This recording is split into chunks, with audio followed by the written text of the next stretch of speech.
very, very, very new to actually reading the book itself. I can shout as many Bible verses as I've got in my brain at you, and you'd probably be surprised considering I haven't read it. However, reading it, and I just can't help but feel like it's not true. I'm not reading truth. It's not true. And I'm sorry if that offends anyone. I feel like there is stuff that's missing from the Bible that we haven't had shared with us. Whether or not it's completely altered, I don't know. I still use it as a reference. Just give me 1 second. Give me 1 sec. Sorry. Toby, shut up.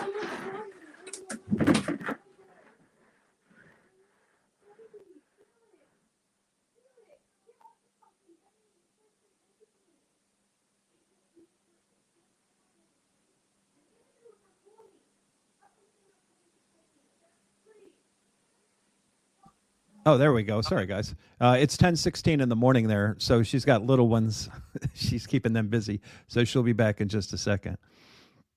Now, I've looked, many people have read this chapter in Revelations. There's a lot of people who think the Whore of Babylon is the Vatican. There's a lot of people who think I was listening to a podcast yesterday from like a year ago. They thought it was New York City in particular, which I thought it was odd. Some people think it's the entire United States. For me, I've looked into it a lot, and I think there's a lot of United States / Washington, D.C. There's a point in Revelations, I think it was, which chapter was it? But it talks about the 7 hills. And again, before Washington, D.C. was considered Washington, D.C., it was called Rome, Maryland, and Rome, Maryland was built on 7 hills. So there you go. Just entertaining the masses while you were gone. Apologies, I'm at home by myself. No worries. I'd explained it's 10:15 in the morning over there, so you got little ones. No, I've got sleepovers with family as well, so there's lots of kids here running around, and they all needed my attention right then. Oh my goodness. So where did we leave off just then? The Bible. Yeah. So in your view, do you think there was intentionally like books left out? Are you referring to like the Book of Enoch, or do you think? And when you say they, who do you think is trying to keep knowledge from us? Again, are you going back to the synagogue of Satan, or a particular individual like Francis Bacon? Well, we all know that he was a Mason. Look, he was always going to hide stuff from us. If we really believe that Masons are a part of this mess that we're in now, and like the hiding of all of this knowledge, then how can we not assume that he changed the book to suit himself or to suit his... Okay, so hang on a sec, because people as high as a Freemason as him, they're not selfish like that. They do it for the order. They do it for Freemasonry as a whole. Do you see what I'm saying? Rather than themselves. It's not an egotistical thing at all. It's actually, well, kind of it is, but it's not. Do you know what I mean? They're doing it from the frame that they're doing it for that whole... I don't know who I'm referring to as they. It could be as far back as the Nephilim. I don't know what's going on. I'm asking questions. So if you want to go down that trail, we can, but I feel like it's a little bit diverse compared to what you asked me originally. I don't know who's doing this, but I know that the winner writes history. And if we ask questions, so I'm going to use this as an example, okay? This last 2 years with the COVID vaccine. Before that, I was screaming about childhood vaccines. Screaming from the top of the roofs. I never shut up about it. It is literally one of the biggest annoyances of everyone in my existence, right?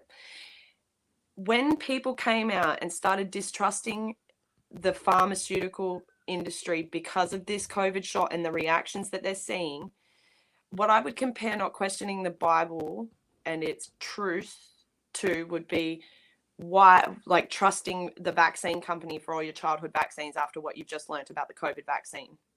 Do you see what I'm trying to say? How can you not question something that you know is involved with a bunch of liars, right? We know the Masons deceive us on a level, or at least if they don't deceive us on purpose, they leave breadcrumbs for us to follow so that we end up where they are. Like, it's almost like a trick of the mind. Do you know what I mean? That's why everyone becomes innately satanic without realizing it in the world. That's why when you walk down the road, people are wearing pentagrams and they don't even understand what that symbol means.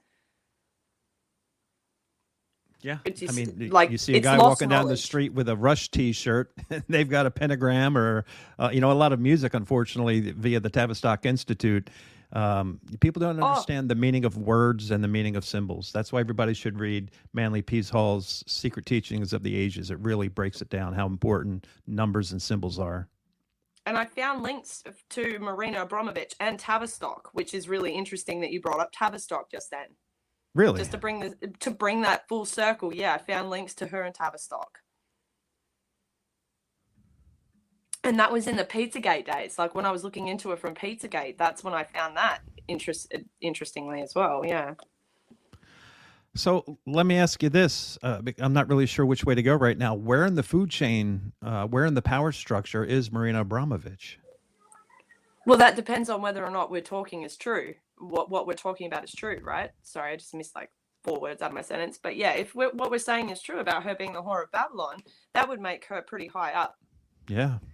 Because these people, like I don't know, the leaders of the world, they worship these beings. So if they think that she's the embodiment, where do you think that would put her on that level?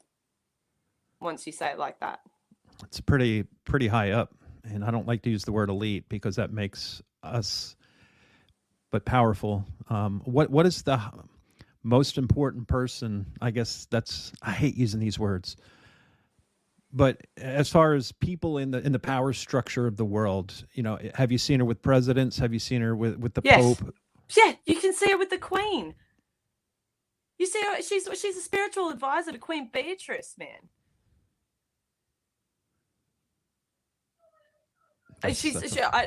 Listen. She's so ingrained that it's hard not to believe she's right up there. There's pictures of her with all of these people. It's amazing to me that people, like you can go to the Telegraph and all these big international newspapers, and they advertise her as this artist, and I guess that's an easy play because whether it's and I'm guilty too. There's a lot of music out there that's evil. There's a lot of TV out there that's evil.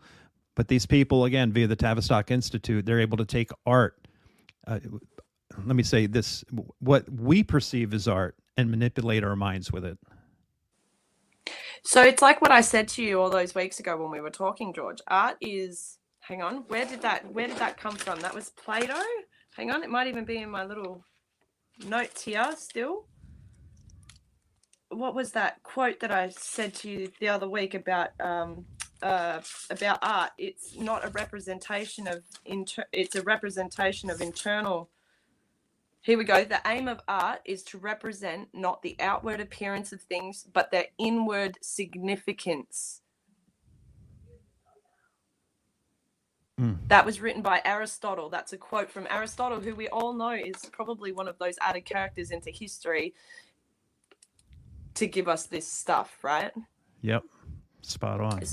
So if Aristotle said that, and then we're talking about Marina Abramovich being a witch / an artist, wouldn't you think that would be related? I'll never forget going to the Metallica. It's one of the last concerts I ever went to. I used to be a huge concert goer. I love music. And I remember standing at the back end of this Metallica concert, and I was standing right at the back of the crowd. It was one of the first times I was ever standing right back. And I remember looking up in the middle of one of these songs, and everyone was singing the exact same words at the exact same time with their hands up in the air, worshipping those sounds and those energetic transferences. That is powerful magic. You tell me what church ever has that sort of constructive togetherness other than the synagogue of Satan or the Jews or anything like that, where they're in a mass amount doing the same exact thing at the exact same time. Music is the best way to do that. That's the same reason why they do TV show releases the way that they do. So like Game of Thrones was charged with those energies as well, in my opinion, right? Because people were like, that was one of the biggest shows of all time. And the amping up of people waiting to watch it, then watching it and experiencing the emotions because they've waited so long to experience it, plus the effects of that show, plus whatever else they do with the lights and the words and whatever else, right? then you focus all of those people.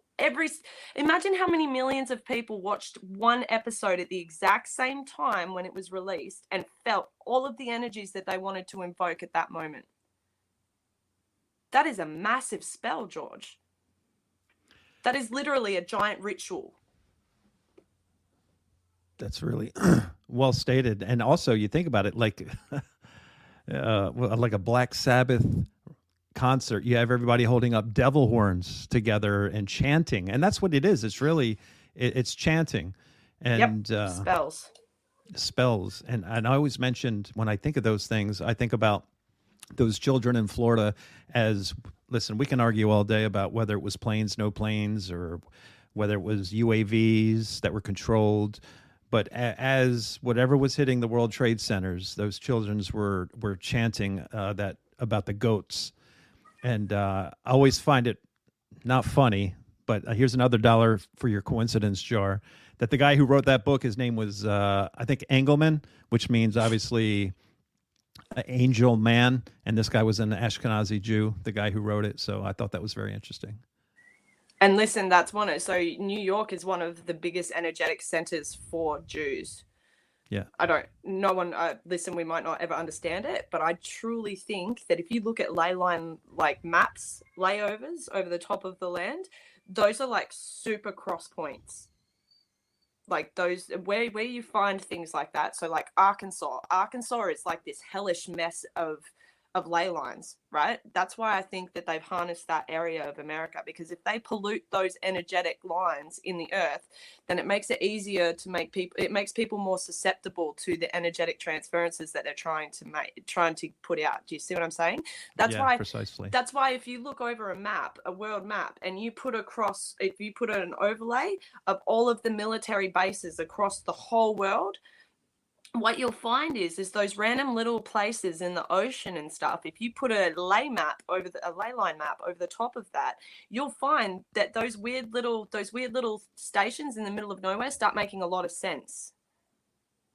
They start making a lot of sense because they seem to be major crossover points. And if they have military operations going on there, then that's another level of that satanic ritual stuff that they can do, because part of being the military, as you would know, is all about rituals. It's all about you can say it better than I can.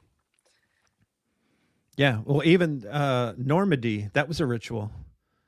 Yep. It was June 6th, which is 6/6, and they charged at 6:30 in the morning, which is 6/3, 3 6s. That was a massive ritual. And I think David Icke, I'm wishy-washy on him, but that's one of the things he actually gave a pretty good presentation on, one of the biggest mass rituals in history. I appreciate David Icke for who he is. I've noticed something really interesting, because I'm hyper aware of health stuff. I've noticed something interesting that happens to people like him, though, and I never expected it to happen to him. But have you noticed how his fingers curl? Have you noticed how he's got that weird arthritis in his hands that make his hands curl like a reptile's?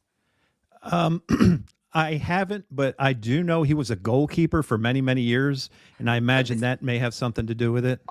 Listen, I was just going to say that it's interesting that you find that same illness across a lot of other people that are in high places. If you go across and you look at people in high places, it's actually a rare kind of arthritis. I've looked into it. And it's weird because it makes your hands like claws. I just found that poetically weird. Another little coin for my coincidence jar. You know what I mean? I don't know. I just always found it weird. And the fact that they actually call it's like a type of arthritis that they call something to do with a claw, because it makes you look like you have reptilian claws. I want to share this. I can't share this now, but I'm going to put this in the chat room on thefacthunter.com. If y'all ever have time, there's a 90-minute video from 2011. There's your 11 again, with Marina Abramovich at the Smithsonian Institute's museum. And she actually puts on this weird, they call it art, but she's actually like slicing her stomach and doing this really weird ritual. It's about 90 minutes long. The other thing I find interesting is the Smithsonian Institute is almost a copycat image of the Jesuit symbol. Mm-hmm. I've actually got a window open for that specific subject by itself, the Mason. And isn't it interesting? I wonder if it's connected to the Mason